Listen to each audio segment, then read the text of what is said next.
Hi everyone, my name's Lee and welcome to the Tesla Economist. In this video, I wanted to work out Tesla's vehicle production per year, per factory, up to 2030. Just to be clear, this is a forecast of production for Tesla's vehicles. It's not a price target for 2030, although perhaps we could play with some numbers in another video. In a previous video, I tried to work out how Tesla would achieve a 20 million a year run rate going by the growth that is somewhat expected. However, it didn't fit very well into the model. We had to force numbers, and it wasn't right.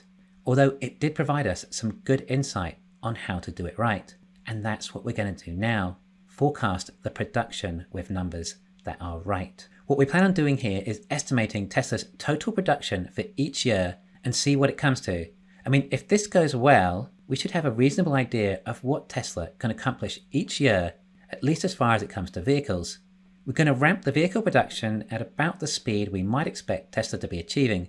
I think realistically, for a new factory, when Tesla have the hang of the 4680 setup and production and the dry battery electrode magic, then they should hit volume production within 6 months and probably reach a run rate of 500,000 a year after a year's production from each location. From there, we would expect each location to expand with more buildings and continue to grow to a 1.5 to 2 million a year run rate.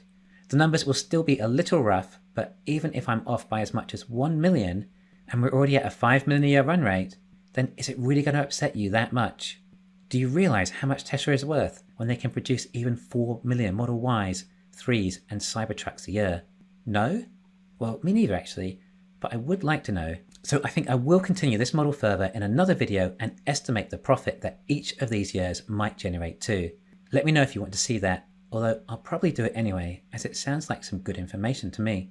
My point was though that when Tesla hit 4 million, then the stock price should be up at about $3,000, which is a great return from where we're at now, especially if it might be within about a couple of years' time. I just have a feeling that the next couple of years may be better than we think. We'll work with some assumptions here, one being that Tesla did manage to reach the necessary volume production for 4680 cells to cater to the necessary vehicle production. We're also going to assume that Texas and Berlin did hit volume production this year. Elon said that they'll hit that extremely likely by the end of this year, if not at the start of next year. And 2022 will see 1.5 million vehicles produced. We'll go through each year and I will explain as to why I think it is at the production level I have chosen. Alright, starting with 2023, we're meant to have Texas Model Y at the start of the year at a run rate of around 20,000 a month, and then 40,000 by the end of the year. So how about we average 30,000 a month for the entire year and do the same for Berlin. Texas also has the Cybertruck, which should also produce around 50,000 vehicles next year if production starts mid next year, although it is possible they reach volume production by that stage too. Shanghai is going to be about 1.3 million with those new line upgrades, and it should have a new fab too, but that will likely not be ready until halfway through next year at the earliest. So there may only be about 50,000 from that next year. We keep hearing Fremont has more expansion but see very little. This is possibly due to cell limitations still, of which the 4680 production will hopefully rectify. We also expect the S and X to improve by then too, so I'm going to place 700,000 for Fremont. And we're also meant to have a new location built in 2023. So let's say they manage to squeeze 50,000 from that before the end of the year as well. Well, that comes to 2.7 million, which is 80% growth from 2022, which is higher than what most people expect for 2023. Now for 2024, Shanghai will have that new factory taking the total run rate to 2 million, but it won't be ramped to that level from the start of the year, so we need to scale it back. Although the rumors are it's meant to hit that rate, this model is based on how I think the factories will ramp. I imagine at the start it would be around 20,000 a month, so I'm going to average 35,000 a month for the whole year, taking it to 420,000 for this new fab. We're not going to add any more growth from the other factories in Shanghai for the year, giving a total of 1.77 million. Texas would have already been at the run rate of 500,000 at the start of 2024. I would expect that to have reached 750,000 by the end of the year.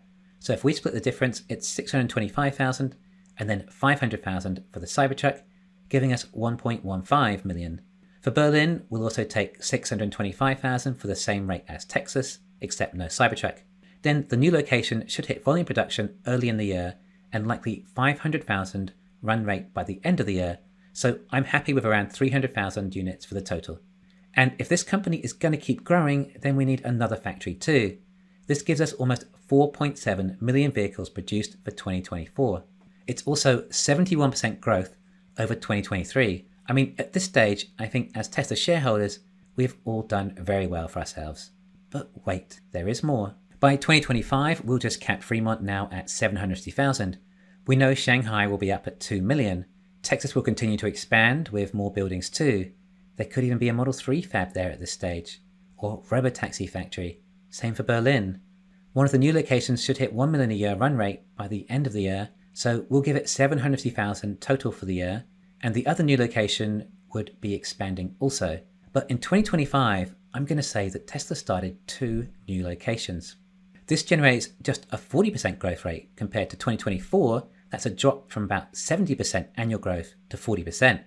But partly this is due to the old fabs, Shanghai and Fremont, maxing out at an early stage. But we're building 2 new locations in 2025 to compensate. Now for 2026, I'm going to finally increase the capacity for Fremont slightly, and also I think Shanghai would have been able to make some advances too. Likely some further expansion, perhaps some retrofitting. Remember, there's already 3 factories there. Now, as we built 2 new locations in 2025, we've managed to maintain a 40% growth rate, even for 2026. In fact, even 1% more growth than 2025 saw. Also, we're adding a new factory and saying in its first year, it managed 100,000. Perhaps these first year numbers feel low, but some may be built at the start of the year, some in the middle, and some at the end. So most of the time, they don't always have a full year's growth. We're now at 9 million deliveries, just about halfway to our target, and about halfway through our timeline too. For 2027, I think Texas will have a capacity of about 2 million. I think Elon may have said something about Texas being particularly big. He said they plan on spending 5 times as much on capex there still for expansion, but not all of it may be for vehicles. It is, however, their flagship product, so we should expect things to be big there. In fact, I wouldn't be too surprised if it's higher than that, given how popular the Cybertruck will be. Although I suppose they'll also likely produce Cybertrucks in Northeast America too. Hopefully Germany sorts their energy crisis out within time and Tesla expands there, as that was intended to be the major hub for Europe. So we'll keep expanding that site too. Some of the newer factories should be ramping up faster too by that stage. I mean, 5 years more R&D and experience from Tesla. Look at what they've achieved in the last 5 years alone. And now we're seeing a drop in growth down to 30%, despite 2027 still being the largest increase in vehicle production out of any other year.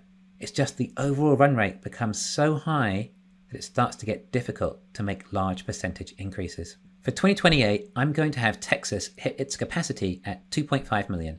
I mean, who knows? I might be off by a bit, and it could end up being 5 million on that site. Berlin can max out at 2 million too. I ramped up the other factories at a slightly faster pace this time, but it didn't have a huge impact as we only achieved 20% growth. And in fact, this would be the first year that growth was actually lower in units due to other factories reaching capacities or getting closer to their capacities.